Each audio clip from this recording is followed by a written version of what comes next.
आखिर क्यों एप्स्टीन को कुरान के गिलाफ के टुकड़े चाहिए थे, और अगर उसे गिफ्ट भी किए गए थे तो क्यों किए गए थे? कोई तो वजह होगी, क्योंकि एप्स्टाइन ना तो मुसलमान था और ना ही उसे इस्लाम से प्यार था। जेफरी एप्स्टाइन के बारे में अगर आपने सुना होगा तो इतना ही सुना होगा कि ये छोटी छोटी बच्चियों को सेक्सुअली अब्यूज करता था या उनका मर्डर कर देता था या दुनिया के उन अमीर लोगों को बेच देता था जिन्हें अय्याशियां पसंद थी। लेकिन अब नई जो फाइल आई है उसमें उसका एक बैंक ट्रांसफर मिला है जिसमें बैंक नाम की जगह बाल लिखा हुआ है।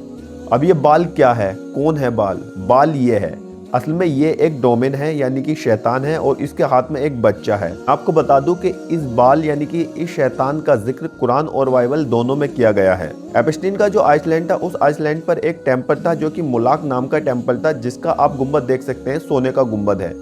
तो वहां पर लोग आते थे और वहां पर सैक्रिफाइसेस करते थे।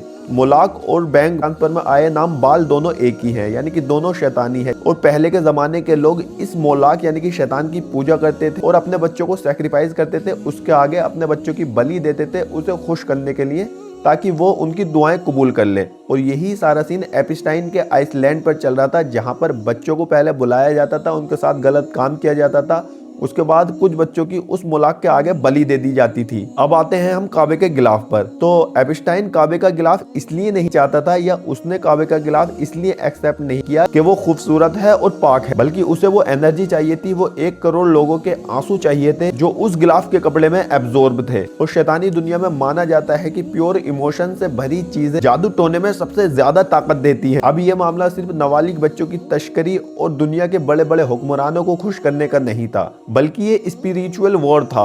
एक तरफ तो हमारे आंसू हैं और दूसरी तरफ उन आंसुओं से अपनी शैतानी ताकत बढ़ाने वाले वो बाल के पुजारी, वो लोग जिन्होंने पाक काबे के गिलाफ के टुकड़े उसे भेजे। या तो वो उसे समझ नहीं पाए, या वो भी इस खेल का हिस्सा थे, या फिर उन्होंने इस एप्स्टाइन को खुश करने के लिए ये गिफ्ट के तौर पर भेजे थे, जो कि मेल में लिखे हुए इन वर्ड से साफ पता लगता है। तो एप्स्टाइन की नई फाइल्स खुलने के बाद में ये पता लगा है कि एप्स्टाइन के आइसलैंड पर सिर्फ जिस्मों का ही नहीं, रूहों का भी सौदा होता था।